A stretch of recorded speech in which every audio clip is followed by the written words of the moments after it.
Hello and welcome back. Today I am so excited because I get to share with you the new release for the Not Too Shabby Shop, and I'm also going to show you how to make these really pretty, elegant, fluffy bows that you can use on your packages for gift giving or for decorating, or even if you want to just put them on your tree. And we're going to make some tags using the new stamps, which right now we're going to take a peek at the stamps. So these are the two new sets, and these are from Jamie at the Not Too Shabby Shop. And look at how stinking adorable these are. Look at this fox with his hat and his scarf, and oh my gosh, he's so cute. The bunny, this is just perfect. And that snow right there, we're going to use that. So these two guys right here are perfect for coloring, but we're not going to do that today. On the second stamp set here, we've got a bunch of sentiments and we have a couple of trees. These are perfect for embossing and making tags. So if you want to assembly line your tag making and get a jump start on it before the holidays get here, this is great. You've got like happy holidays, hello winter, and warm winter wishes are great tag sentiments. And then later on in the month, we're going to color those and make some cards as well. But for today, we're just doing some embossing and we're going to make bows. So I'm going to show you here what you're going to need. So these are wire ribbon. So you can get this pretty much anywhere, Michael's, Joann's, it doesn't matter. Just make sure you have a coupon because it can be a little bit expensive. This is 1.5 inches and there are 10 yards here. And also we need some kind of wire, or you can also use anything that you can do a twisty with. So anything that will twist together and hold you can use, but this is 24 gauge craft wire because I make a lot of like little jewelry things, and so this I had left over from jewelry, and we just need a small piece, don't need a ton of it. And this one is super thin enough to twist, but strong enough that it's not going to come apart. You're also going to need some tag dies or some pre-made tags, whichever you prefer. I'm going to be using these here. These are from La La Land, and they have tag toppers as well. I have this one here, which is a Sizzix. I don't end up using this one, but it's just an idea. And then there's some Art Impressions ones with all different sizes. So that great big one would be a great one if you wanted to stamp out the fox or the bunny and color them in. And then I've got these boxes. So these are craft boxes. They're super hard. You can get them. They're stackable. You can get them, again, at any craft store carries them around this time. And these make great because they're nice and sturdy. They're great for decorative boxes. So if you don't want to use them for gift giving and you want to use them to like decorate your fireplace or around your tree or whatever, you can totally do that with these types of boxes because they're very, very sturdy. So next up, I'm going to show you what you need in order to make the tags. So we're going to need some craft, we're going to need some cardstock. Now this is all 80 to 110 pound cardstock. I've got all the colors that I think will match my ribbon. So I've got like this burgundy red, I've got craft black.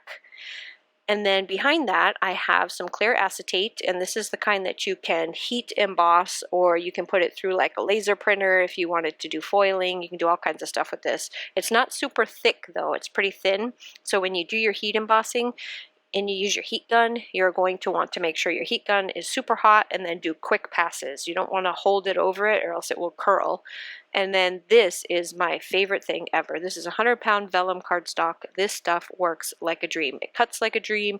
It works perfectly, and it's also great for making, like if you wanted to do some like foiled dashboards or dividers for your planner. This stuff is great. It is thick, it is pretty. You can kind of see through it, but not totally. So you can kind of see the images behind it, but it's not super see-through because it's so thick.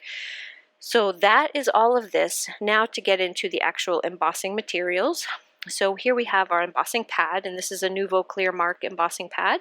And then I've got a variety of embossing powders. So depending on what you're looking for, so I kind of grabbed a bunch of them, but I'm not going to use all of them. I've got some golds, I've got silver, I have white, black, standard stuff. I've got some copper blush, and then there's another one in here that was kind of like a charcoal, sparkly charcoal one, which I'll show you in a second, that I think would be really pretty if I used it in a different way. But the tag that I tried to make with it, I didn't really like the way it came out, but I think this would be really pretty to use in another setting, maybe not this one. So you can see here that it's got some really pretty shine to it. And I really love it, but I just can't find a place to use it. And then here's the copper. So these are all of the embossing powders that we're going to be using to make our tags. we're going to be making layered tags. So we want like at least 2 to 3 layers on each one of our tags. We're also going to use an embossing pen. You don't have to do this, but I wanted to add a little bit of snow to the acetate that goes over the top of one of my tags. So I'm going to put all of this aside and we are going to get into making some tags. So I brought out my Misty and I'm going to kind of speed this up because it's just tag making and embossing. So I did a little stamp surgery. Don't panic. They will go right back together just the way they were. And I'm going to be using the this one is Hello Winter. And I'm going to use some black embossing powder on it. And you can see there up on the top that I've already done silver acetate on the acetate with the little snowflakes that come on the stamp set. So that's one set done. Now for the next one, I'm going to use the bunny and I'm going to use the warm, I think it says Happy Holidays and some of the hearts, and I'm going to use the copper.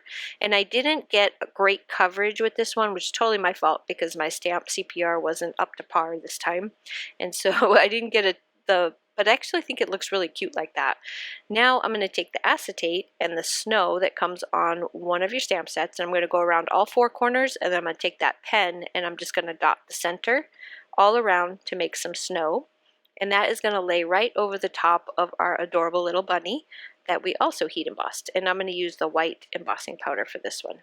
I did speed this up quite a bit because all in all, this whole entire thing took me actually a couple of hours to do everything with the cutting and the prepping. So I sped it up quite a bit and cut out a lot so you don't have to sit here and watch the same thing over and over again. I'm going to do another tag here using the gold and the white, and again this time I'm using that vellum, so you can really tell after I do this with the vellum that you can't see very well behind it, but because this is a double tag, you just flip it around and you can see both sides, and it makes it really nice because it gives it that nice overlay. And I don't know why, but I think that triple tags and double tags just look so much more elegant on packages than just a single plain old tag. Now we're going to make our bows. So first we're going to have a little bit of wire here, and you probably only need about 8 inches of wire or so, and then you're going to take and figure out your tail. So the tail of your bow, you can see there, that's how I use the little lines on my paper background to figure out how long I wanted the tail of my bow to be. You're going to take it, pinch it, and then this is just a matter of however many loops your fingers can hold and how much fluffiness you want to your bow. So one of the tricks here is if you've got ribbon that has a good side and like a dark side and a light side and not like double-sided ribbon, you want to take your bow, twist, turn, and pull it back over so that you always have your pattern side showing up. So it's twist, turn, pull, pinch, twist, turn, pull, pinch. You just keep doing that as many times and as many loops as you want. The more loops, the fluffier your bow, but also remember the more loops, the thicker your bow is going to be. So the higher it's going to be off the top of your package. When you get to the very last part, you want to kind of flip it around the back, twist it so that your pattern is up, and pull it across the bottom. Then you're going to take your wire or your pipe cleaner or whatever it is that you have that you're going to twisty turn, and you're just going to twist it right there in the center. Just keep pulling it around and then bring it down to the bottom. You're not going to see this once you fluff your bow. Twist it a little bit more and leave your ends, because that's how you're going to attach it to the ribbon that you place on your box. Now you've got a flat little mess here of a bunch of loops, and you're just going to start fluffing and primping and preening and just putting all of these little loops where you think they look best, and covering up all of the center kind of nakedness in the center of your bow. And just keep playing with it until you get it exactly the way you like it. I'm going to kind of mess around with this a bit. Sometimes you can pinch them together and make some interesting little centers for your bow. You can turn them, you can twist them. This is why I love wire. So the wire ribbon is your best option here. You can try to do this with any other type of kind of stiff ribbon, but you will not be able to achieve this look with like any type of flimsy loose ribbon. Not at all like this. Once you've got your center of your ribbon the way you like it, which I think that looks absolutely adorable, you're just going to cut your tails. So you can either do it this way or you can pinch it in half and cut it however you want to make your little tails. You don't even have to make them like this. You can do any type of tail you want. I make mine a little bit long because I like to kind of have them flow on the top of the package. So now I'm going to take some gold ribbon. Now this is the kind of ribbon that will not make cool bows, but they definitely make beautiful wrapping like this. So it's very thin. I think I got this bow also at Michael's. It was in the clearance section, but it's really pretty gold bow. And then I'm going to take the wire ribbon, the wire on the bottom of the ribbon, and I'm just going to attach it. So kind of playing around with my little tails there to make them look right. And that is pretty much it. That is how you make a bow. And then you want to add your tags to it, put everything. I used some natural jute twine on my tags to attach it to my packages.